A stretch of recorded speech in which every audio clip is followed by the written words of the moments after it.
Bonsoir à toutes et à tous et merci de retrouver l'édition spéciale sur les antennes de la télévision panafricaine. Pour parler au chef d'État, j'ai un message pour eux que je laisserai aux journalistes. La question des prisonniers. Mesdames et messieurs, moi je pense que dès maintenant où le président Laurent Gbagbo est acquitté, on peut quand même arrêter de garder en prison des gens qui ont été emprisonnés avec la crise de 2010-2011. Comment voulez-vous qu'on bâtisse une nouvelle Côte d'Ivoire si on ne veut pas quitter dans le passé? En 1994, en Afrique, il y a un pays qui a été massacré. 1 million environ de morts en 3 mois. Allez-y au Rwanda aujourd'hui. C'est cité un exemple sur toute la planète. Parce que le chef de l'État, là, il s'est mis dans la peau de quelqu'un qui veut rebâtir une nation modèle. Et le Rwanda est devenu un exemple aujourd'hui. La Côte d'Ivoire, on a connu environ une vingtaine peut-être de morts. Mais il suffit que les fils du pays se mettent ensemble, on va rebondir. Par exemple, moi je ne peux pas accepter qu'on construise une nouvelle Côte d'Ivoire sur le sang des Ouè. Bon, même si les Anouleto et autres disent qu'il n'y a pas eu de génocide, mais pour nous, on considère que les Ouè ont trop payé. Donc si on veut bâtir une nouvelle Côte d'Ivoire, il faut que la République trouve les ressorts pour que les fils et filles de l'Ouest soient au moins contentés, pour qu'ils comprennent que c'était arrivé, mais nous devons bâtir une nouvelle Côte d'Ivoire.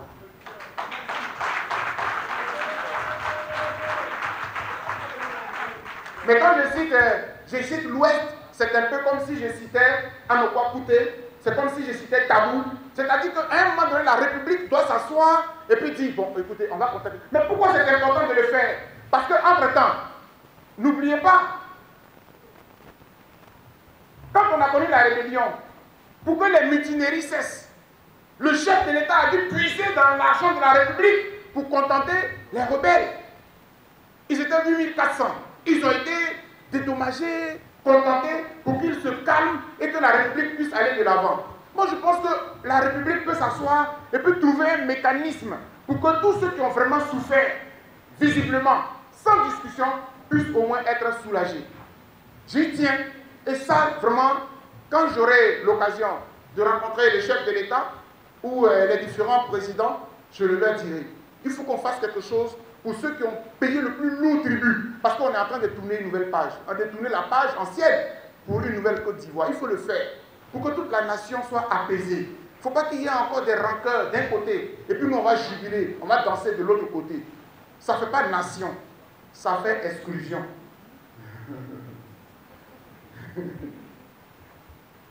Donc la question des prisonniers, j'en ai parlé, je n'ai pas dit prisonniers politiques, hein. On vous dit que vous n'aimez pas trop le terme prisonniers politiques ici en Côte d'Ivoire, donc je n'ai pas dit prisonniers politiques, mais les prisonniers du fait de la crise politique.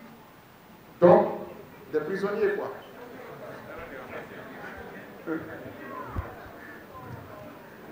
Et puis, voilà.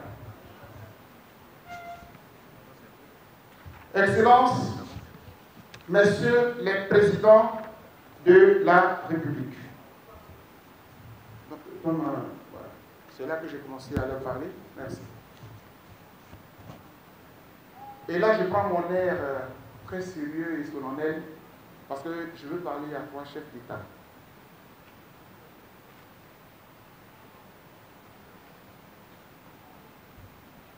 Excellences, Messieurs les présidents de la République.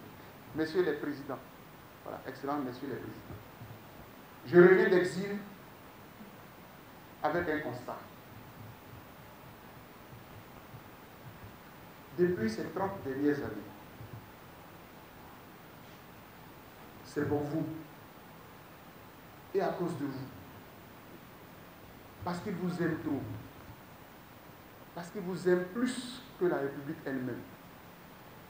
Que beaucoup d'Ivoiriens sont morts.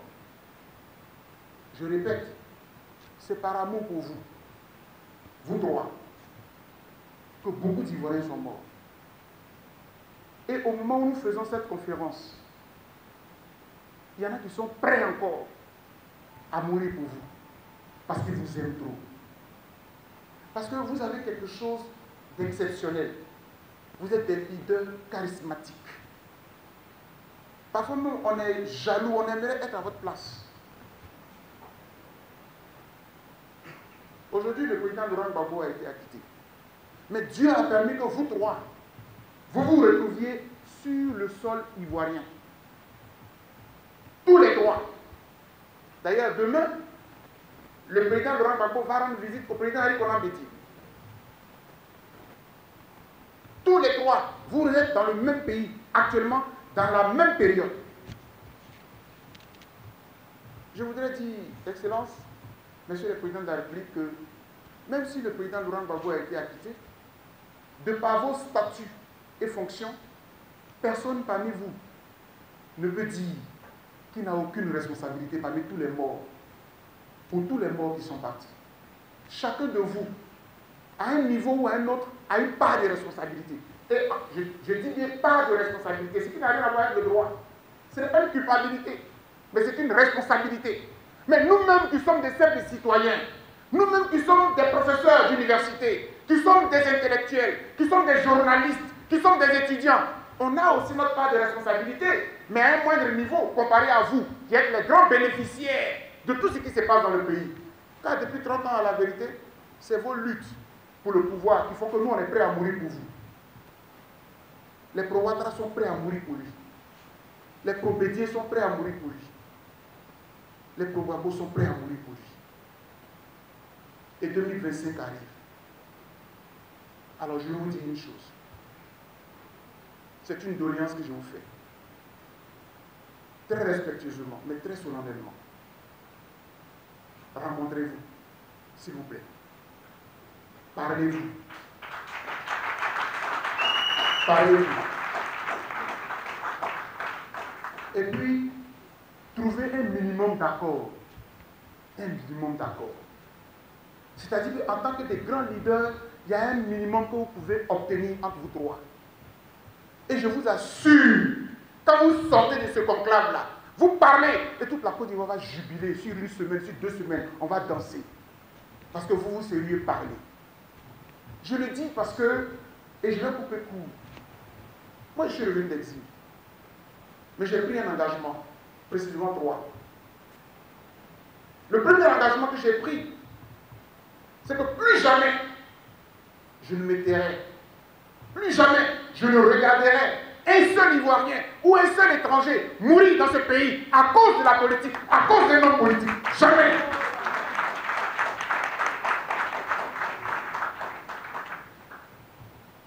Je suis revenu d'exil parce que j'ai cru juste de défendre le président Laurent Gbagbo qui était victime d'une injustice. Elle a été rétablie. Il est acquitté, il est dans son pays aujourd'hui. S'il veut faire de la politique, c'est son droit. Mais créer le contexte pour que vos crises, vos guerres fratricides ne nous entraînent plus à la mort. Ça, je le dis et je le maintiens. Parce que la politique, ce n'est pas pour nous conduire au cimetière. La politique est faite pour améliorer nos vies. Je vous le dis du fond de mon cœur. Parce que quelque part dans mon texte, je dis, s'il fallait recommencer ce que nous avons vécu pour aller en exil, pour mon pays, je le referai. Tant que les lois de mon pays sont en jeu. Mais de grâce. Il y a des enfants qui ont aujourd'hui 30 ans. Ils n'ont connu qu'un pays en crise. Et les seuls qui peuvent nous aider à faire le bon, c'est vous trois. Moi, je suis pragmatique. Là, en 2020-2025, le président Gbagbo dit qu'il est candidat. Nous, voilà, c'est parti. C'est parti. Parce que l'autre va dire, je t'ai condamné à 20 ans. Nous, on va dire que la condamnation, là, c'est 0. On est reparti. On est reparti. Et puis lui aussi va dire, je veux faire un 4e mandat. Non, je veux faire le 2e mandat de la 3e. Donc, tout ça, c'est compliqué. Tout ça, c'est compliqué. Non, mais ça fait rigoler, mais c'est comme ça qu'on décapite. C'est comme ça qu'on nous tue. Parce que nous aimons nos leaders. Alors, ce soir, je vais lancer un appel aux hommes de Dieu, aux chefs traditionnels, aux rois et chefs traditionnels. Car ce que nous avons appris, la sagesse résidait chez ces gens-là. Regardez le petit Burkina Faso. Il n'est pas président de la République, mais le chef de l'État va le consulter. Il s'appelle le Moro Naba. Comment des rois et chefs traditionnels ont encouragé le chef de l'État actuel allait briguer un autre mandat. Même ils seront prêts bientôt à lui dire, va encore, tu es trop bon. Et notre pays va de crise en crise. Et c'est la jeunesse qui se meurt. Monsieur le ministre d'État, je sais que peut-être que ce discours que je tiens vous gêne un peu, parce que vous êtes un homme politique, mais je suis un fils du pays qui veut le meilleur pour son pays. Et on a passé 30 ans à bousiller ce qu'il y a de beau dans notre pays. Nous, on aime un combat à la loyale. Celui qui a gagné là, nous tous on se tait, et puis on fait une opposition classique, et puis le pays avance. Mais dès qu'on branche, on sort des machettes, on sort des armes contre le pays. Alors à un moment donné, il faut que les grands leaders s'asseyent et se parlent. Parce que 2025 arrive. Je n'encouragerai personne à aller en exil. Ou bien, vous nous donnez la paix, ou bien vous allez finalement nous exterminer tous. Et ça, c'est déplorable. C'est vraiment un cri du cœur, parce que je suis revenu d'exil. Il y en a qui pensent qu'on a perdu du temps. Moi, je pense que j'ai apporté quelque chose à mon pays. J'ai apporté quelque chose à mon pays. Et je pense que mon pays mérite encore beaucoup plus. M. Ouattara gagnerait, parce que c'est lui qui est au pouvoir aujourd'hui, à prendre une décision pour que tous les prisonniers sortent, à prendre une décision pour que toutes ces poursuites judiciaires soient arrêtées et que nous ayons dans le pays un vrai dialogue national. Un vrai dialogue national. C'était vraiment le message que je peux dire ici. Quand je serai en audience, s'il veut bien me recevoir, je lui dirai ce que je n'ai pas pu dire ici. Parce que n'attendons pas toujours à la veille de l'élection avant de commencer à nous battre. Sinon, c'est nous là qu'on ramasse, qu'on jette en prison. Voici Puchéry Bali. Dans ce pays, tout était bloqué. C'est la première voix qui s'est levée. Pour que nous puissions défendre la constitution de notre pays. Et on a vu la condamner pour ça. On dit qu'elle a fait politique. Comme s'il y avait des politiques à part, et puis les autres sont ailleurs. D'ailleurs, même l'exil aussi, ça je l'ai écrit, hein, c'est pour ça que je le dis. L'exil aussi m'a donné une idée. C'est que, c'est vrai qu'on est jeune, mais moi j'ai passé quand même 27 ans à faire les droits de l'homme. Et puis avec la vidéo en 1994, depuis quand j'étais à la fac à Boaké. Ça fait 30 ans. Eux ils violent les droits de l'homme, et puis nous on est là, on dénonce. Eux ils violent, et puis nous on est là, on critique. Eux ils violent, et puis on critique. À un moment donné, il faut que nous-mêmes aussi, on essaie de changer la donne. Donc politique là, nous tous on va faire. Quand je dis ça, après quand je suis en réunion, mes collaborateurs disent, président, ces droits de l'homme là, politique là, j'ai dit, arrêtez de nous fatiguer parce que la question des droits de l'homme est une question éminemment politique. Quand tu dis à un chef d'État, respecte les droits de l'homme, les prisonniers, il faut les libérer, il dit, tu fais de la politique. Alors que tu es en train de lui dire de respecter la loi du pays. Non, la vérité, la question des droits de l'homme est une question éminemment politique. Moi, je voudrais vraiment vous dire que si la classe politique ne peut pas nous donner la paix, ne peut pas nous garantir la paix, on a tourné pendant 30 ans. Aujourd'hui, c'est à nous aussi, société civile, à nous, je dis, hein, et je les cite, à nous, société civile, à nous, les prêtres, à nous, les pasteurs, à nous, les journalistes, les imams.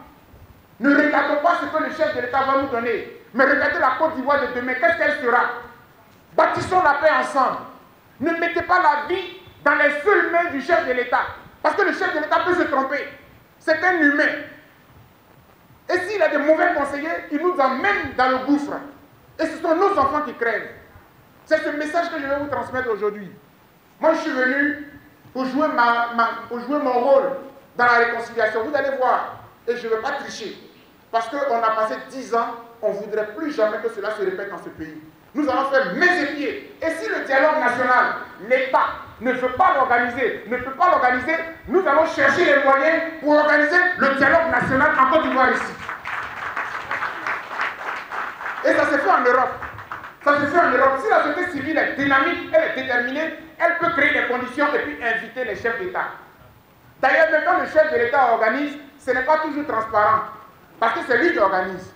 Mais si la société civile trouve les moyens et qu'elle organise un grand forum, invite des chefs d'État venus de l'extérieur, les chefs d'État de chez nous, les grands protagonistes vont venir pour que nous puissions sceller une paix durable pour la Côte d'Ivoire de demain. Mon rêve, c'est que ce pays puisse connaître la paix. Mon rêve, c'est que nos enfants puissent enfin connaître la paix. Mon rêve, c'est que la richesse de ce pays puisse profiter à chaque fils du pays. Mon rêve, c'est que les Ivoiriens soient remarqués, respectés dans le pays et ailleurs. Chers amis, je suis venu d'exil, il fallait que je me libère. Et c'est pour cela que j'ai parlé, mais j'ai parlé avec mon cœur. Je sais que les chefs d'État à qui je me suis adressé, oh, il y en a un qui est très démocrate. Donc pour lui, je n'ai pas vraiment de problème. Je n'ai pas vraiment de problème parce qu'il me connaît. Et puis on se comprend. Et bon, le président Bédié aussi, je pense qu'aujourd'hui on est en phase. Et le chef de l'État ou le président Ouattara, bon, vous savez, quand tu veux te réconcilier avec quelqu'un, il faut dire les mots qui lui font du bien. Donc le président Ouattara, quand j'ai dit ça, parce que j'ai toujours dit que c'est un chef d'État, c'est pas président, mais monsieur le président Ouattara, donc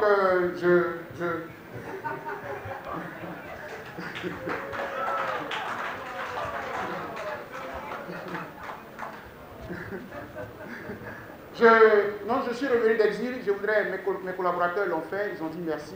Je voudrais réitérer ce merci-là, parce qu'à la vérité, c'est de droit. Vous avez accepté finalement que des fils du pays qui n'avaient pas à s'inquiéter puissent rentrer. Je voudrais vous dire merci, mais allez-y plus loin. Je voudrais vous rencontrer pour que je puisse aussi humblement vous faire des propositions, car je suis un fils du pays, comme vous-même aussi. Donc,